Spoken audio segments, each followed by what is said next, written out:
कहीं तो तैरना अच्छा होता है और कहीं डूबना अच्छा होता है।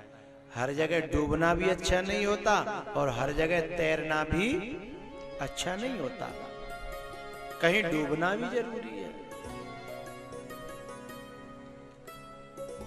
संसार में तैरना चाहिए और कथा में बोलो डूबना चाहिए।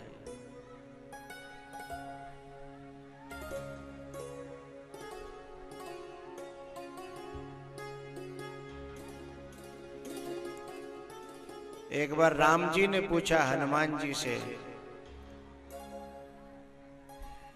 कि तुमने मेरे साथ युद्ध में काफी मेहनत की, लेकिन कोई अपना अनुभव बताओ, अच्छा या बुरा। हनुमान जी ने कहा, भगवान मैंने उस युद्ध की यात्रा में 2 समुद्रों की यात्रा की, 2 सागरों की यात्रा की। एक को तो मैं पार कर गया और एक में डूब गया। राम जी ने कहा कि हम सब तो यही जानते हैं कि आपने एक सागर की यात्रा की, दूसरा कहां मिल गया। बोले एक तो मैं सीता जी की सुध लेने गया, तब मुझे सागर मिला और उसे मैंने खेल खेल में पार कर लिया, मैं उस सागर में डूबा नहीं। बोले दूसरा मैं जब संजीवनी बूटी लेने गया और जब मैं उधर से आ रहा था तो मुझे एक सागर और मिला। बोले कौन सा। बोले एक प्रेम का सागर मिला, एक भक्ति का सागर मिला मुझे। कौन। भरत। भरत पयोधि गंभीर। पयोधि माने सागर, और कैसा। गंभीर।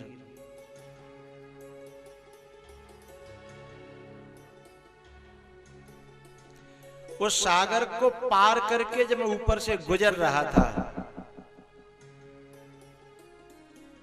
तो सागर ने मुझे गिरा दिया और मैं उसमें डूब गया, मैं उसे पार नहीं कर पाया। राम जी ने पूछा कि इस सागर में तुम गिरे ऊपर से और डूबे तो तुम्हें कैसा लगा। हनुमान जी ने कहा, मैं सागर को बिना डूबे बिना उतरे यदि पार करके चला गया होता तो मैं गिलानी से भर गया होता, मुझे बहुत बुरा लगता। यह सागर पार करने के योग्य नहीं है, इसमें तो डूबना ही चाहिए, इसमें तो उतरना ही चाहिए, इसकी गहराई में जाना ही चाहिए, इसमें डूबना अच्छी बात है। कुछ जगह ऐसी हैं उन्हें लांग करके नहीं जाना चाहिए। तीर्थ, गुरु आश्रम, पुरखों की वाणी, वहां नीचे ही आना चाहिए और वहां नीचे जाकर के फिर कितनी भी बड़ी उड़ान भरनी चाहिए। उड़ान कितनी भी ऊंची हो लेकिन इन जगहों पर आदमी को धरती पर ही चलना चाहिए। तीर्थ में, गुरु आश्रम में और माँ बाप के सामने उड़ान कितनी भी ऊंची हो फिर भी नीचे आना चाहिए। और यहां व्यक्ति जितना नीचा चलेगा उसकी उड़ान में उतनी ही और ऊंचाई आ जाएगी, और इनके सिर पे होके उड़ने की कोशिश करेगा उसके पंख तो जटायु और संपाति की तरह एक दिन खत्म हो जाएंगे और उसे धरती पर गिरना ही होगा।